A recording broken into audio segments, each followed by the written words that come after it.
Healthy cooking doesn't have to be complicated or time consuming. With just 15 minutes or less, you can make meals that taste amazing. And I have 5 awesome recipes for you. Our first recipe is our Green Goddess chicken bowl, and we're gonna first be making our Green Goddess dressing. You'll first need a food processor or a blender. In our food processor, we're gonna throw in 45 grams or 1.5 cups of spinach, 30 grams or 1 cup of Italian parsley, and 12 grams or 1 packet of basil. My grocery store only had this chopped basil, but typically I would use one of these clamshell packets. Now put a lid on that sucker and give it a good blending just to chop and break down those ingredients into small little pieces. They should look something like this. Now from here, we're going to throw in 230 grams or 1 cup of low-fat Greek yogurt, as well as 40 grams or half a cup of nutritional yeast. If you've never heard of nutritional yeast, it's really good for you and it's very commonly available at most grocery stores. I'm also going to toss in 14 grams or 1 tablespoon of olive oil, the zest of 1 lemon, and then I'm going to cut it in half and juice half that lemon. Also, why am I cutting the lemon on top of my mittens when I have a giant cutting board right next to me? I don't know. I'm also going to throw in 6 grams or 1 teaspoon of salt, throw the lid back on that sucker, and then give it another blending, making sure to stop it halfway to scrape the sides, and then I'm going to pour in 37 grams or 2.5 tablespoons of water to loosen it. Give it one final blending, and in the end, you should get something that looks like this. And if you want to thin it out more, you could add more water or olive oil, just depends your health goals. But either way, this Green Goddess sauce tastes phenomenal, and you have plenty of portions that'll last you throughout the whole week or longer. Now let's assemble our Green Goddess bowl. You'll first need 1 cup of instant quinoa. I like to use this microwave version because all you gotta do is throw in the microwave for a minute and that's it. While our quinoa is in the microwave, we'll next throw down 3/4 of a cup of spinach, and then we'll throw down our quinoa once it's done. Next, we're gonna grab 1 can of garbanzo beans, cracking it open and then draining out all those juices before pouring our garbanzo beans in a container. We're gonna throw down about 2 to 3 tablespoons of garbanzo beans in our bowl, and next we're gonna grab 5 cherry tomatoes. Now you can cut them normally, but I'll be using the most commonly known kitchen tip, which is sandwiching them in between 2 deli containers and then running your knife through them. Though if I'm being honest, they're still a little too big for my liking, so I'm gonna cut them in half once again, and then I'm gonna throw them in our bowl. Now I'm gonna throw down our reheated chicken and slide it into our bowl, but I know what you're thinking. When on earth did we make this chicken? Well, this is chicken that I cooked ahead of time in bulk that I'm incorporating into our recipe, and this is what I wanna teach you guys here. If you want quick 15-minute meals at home, you should be cooking your protein ahead of time, and it'll make your life so much easier. This chicken is made in 12 minutes, and it's gonna be used in 2 out of the 5 recipes we're making, and I'll show you quickly how it's made. We'll first head on over to our oven, setting it to 450 degrees convection bake. We're now gonna grab our chicken breasts. I have 4 of them here, and to prep them, we're gonna take our knife and then carefully split them down the middle. You should get 2 chicken cutlets, and I'm gonna go ahead and cut the rest of them, and here's a quick glimpse of my OCD. Ah! It touched the cutting board, no! Now I gotta clean it!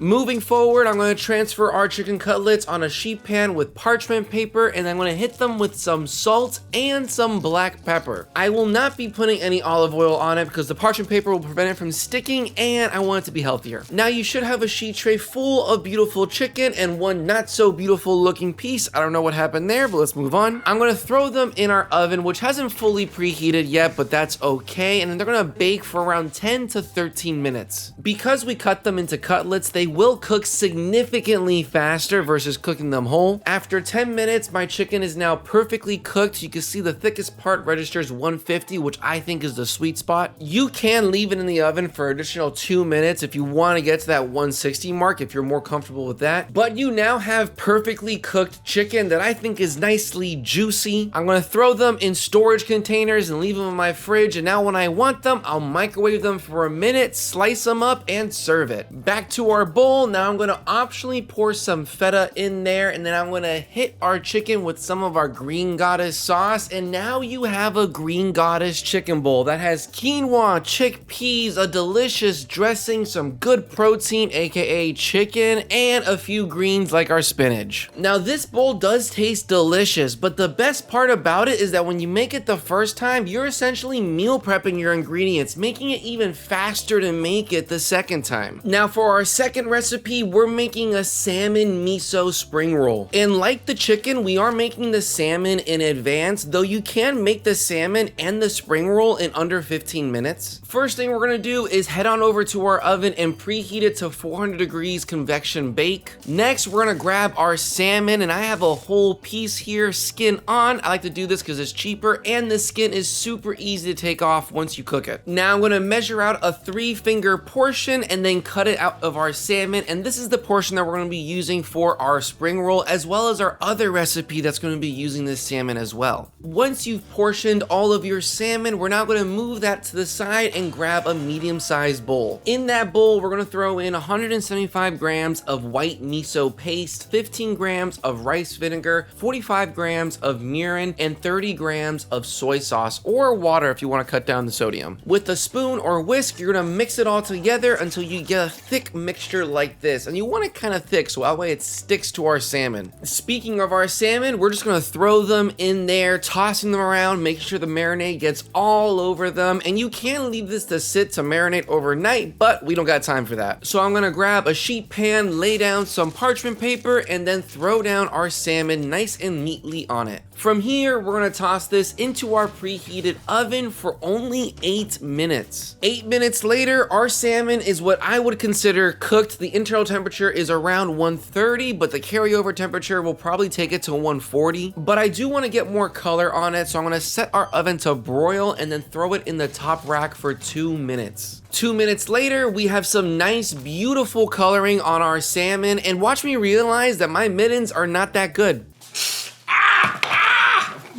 Hurt! My mittens suck! Now let's get to work on our veggies, and instead of chopping stuff, we're going to be using a bagged salad. This is much faster than having to chop individual veggies yourself. You just throw in a bowl and that's it. I'll also include the croutons for a little bit of crunchy contrasting flavors, but I'm going to toss the cheese as well as the salad dressing because it's not really needed. I'll quickly toss this salad to mix everything together, and now let's assemble our spring rolls. I'm gonna pour a little bit of water into a sheet pan so that way we could hydrate our rice paper. To assemble, I'm gonna slide our rice paper in the water and let it sit there for 3 to 5 seconds. I'll then transfer it onto my cutting board, and I'll lay down a piece of our salmon, peeling off that skin, and look at how easily it comes off. That's crazy. I'll next throw down a handful of our bagged salad, as well as a few mint leaves and basil leaves, but again, my grocery store didn't have any. Now I'm gonna fold over both edges of our spring roll, and then I'm gonna roll the spring roll from left to right all the way around our wrapping. Take your time with it and tuck in any loose lettuce you have. You really wanna make sure it's nice and tight. But now you have a miso salmon spring roll, which honestly comes together super quickly, and it tastes like a high protein, low calorie meal. And similar to our last dish, we now essentially prepped everything to make this recipe again on the fly. Now for our third recipe, we're making a high protein tuna rice bowl that comes together in honestly 5 minutes. You'll first need a small bowl as well as 1 can of tuna. I'm gonna crack that can open, and then with the lid still on, I'm gonna squeeze out all the juices out of the tuna. I know this isn't looking too hot, but just bear with me here. Now we're gonna discard that oil, and then we're gonna scoop our tuna out of the can into a bowl. Now you should have some dry, semi-oilless tuna, and let's put some flavor in there. I'm gonna toss in half a teaspoon of chili crisps, 1 teaspoon of soy sauce, 1 tablespoon of Kewpie mayo, half a tablespoon of sriracha, and 1 teaspoon of Dijon mustard.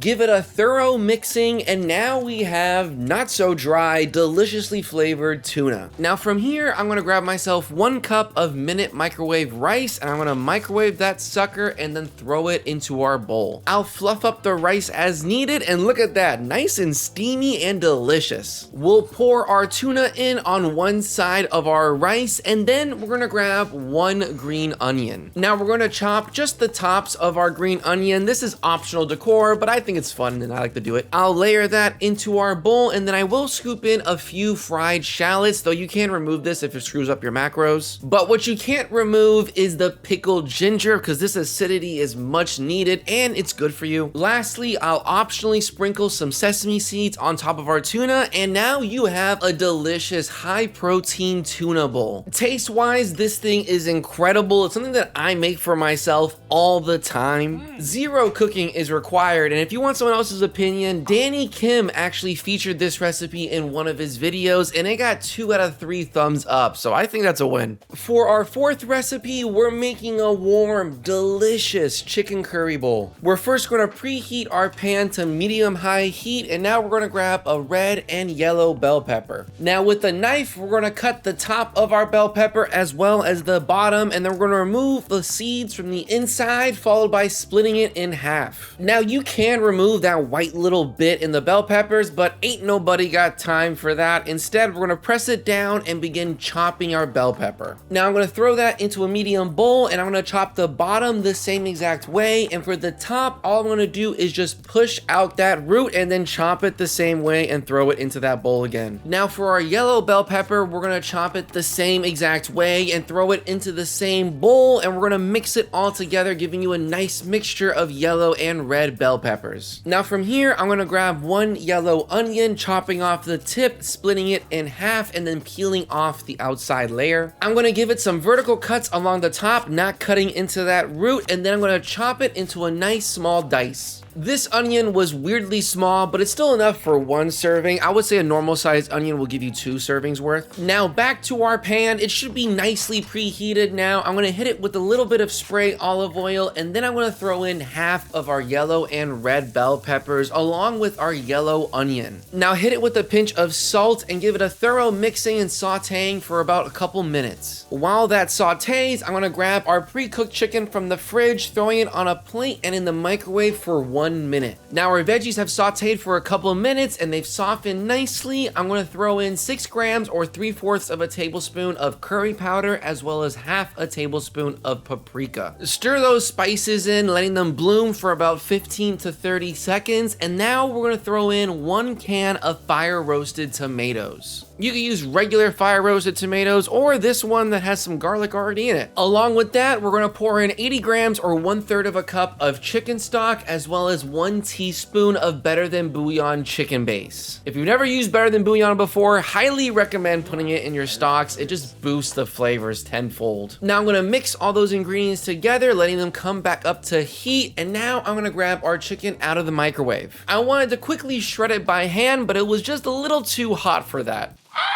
So instead, we're gonna just quickly shred it with 2 forks. Microwaving it makes it a lot easier. And then we're gonna throw that into our pan, giving that a thorough mixing before adding in the final ingredient, 170 grams or 3/4 of a cup of low-fat yogurt. Now give it 1 final thorough mixing, making sure everything is heated properly before throwing that into a bowl and then hitting it with some optional minced parsley, and you're done. You have a super hearty, healthy chicken curry bowl that honestly tasted way better than I expected. It felt like I was being wrapped in a warm blanket. It was so good. I loved this one. Now for our 5th recipe, we're making salmon kimchi fried rice. We're first gonna grab a pan, setting it to medium-high heat, and then we're gonna grab 1 yellow onion, chopping off the tip, splitting it in half, removing the outside layer, and then giving vertical cuts along the onion without passing the root, and then chopping the onion normally. I'm then gonna grab 1 green onion and then chop the top green section before separating them and chopping the rest in the whites. Now the whites of the green onions we'll throw in a bowl along with a few of the greens. The rest is just for garnish. And I'm going to throw in about half of that yellow onion as well. The rest I'll save for the next time I want to make this recipe. Now in another bowl, I'm going to crack open an egg, hit it with a pinch of salt, and then whisk it together until everything's nice and homogeneous. You're also going to want to grab 75 grams or 1/3 of a cup of kimchi plus any of its liquid, it and give it a quick chopping, around 2 to 3 times through. And if you've never had kimchi before, I highly recommend you give this a try. It's a great source of probiotics and it tastes delicious. It has a nice little acidity from its fermentation. Oh, highly recommend. Back to our pan, we're gonna throw in our yellow and green onion bottoms and we're gonna hit it with a pinch of salt, sauteing it for just a couple minutes. Now I am gonna throw in 1 cup of microwave instant rice in my microwave now, though if you have day-old rice, I highly recommend using that instead. After 2 minutes of sauteing, I'm gonna squeeze in 2 cloves of garlic, and I like to use bagged garlic when I'm doing quick recipes like this, not fresh garlic because it's annoying to peel. Now once the garlic's in there, I'm gonna scooch all of our veggies to the side and I'm gonna pour in our eggs, making sure to scramble it quickly because they are gonna cook pretty much instantly. Once they're fully cooked, I'll mix in our veggies and then I'll throw in our 1 cup of cooked rice, thoroughly mixing it together before throwing in 15 grams or 3 teaspoons of soy sauce, as well as 6 grams or 1 teaspoon of toasted sesame oil. I would typically add more, but we are being a little healthier here, so now we're going to add all of our chopped kimchi as well as any juices and give it a good mixing. Once it's all mixed, we'll next place our salmon portion on top, and I didn't bother microwaving it because it's going to get heated in the pan. I'm going to break it apart with my spatula, mixing it in together with everything until everything is fully reheated, about 2 minutes. Now from here, we'll dump it in a bowl, hit it with some optional decorative sesame seeds as well as the greens from our green onion, and you're done. You have a beautiful salmon kimchi fried rice bowl that tastes absolutely phenomenal. This is one of those that I thought I need to put more soy sauce for the taste better, but the kimchi really pulls through, providing an extra flavor boost that your palate will really enjoy. If you want more videos like this one, here's the link to my 3 tuna recipes in under 10 minutes. Thank you so much for watching and have a wonderful rest of your day.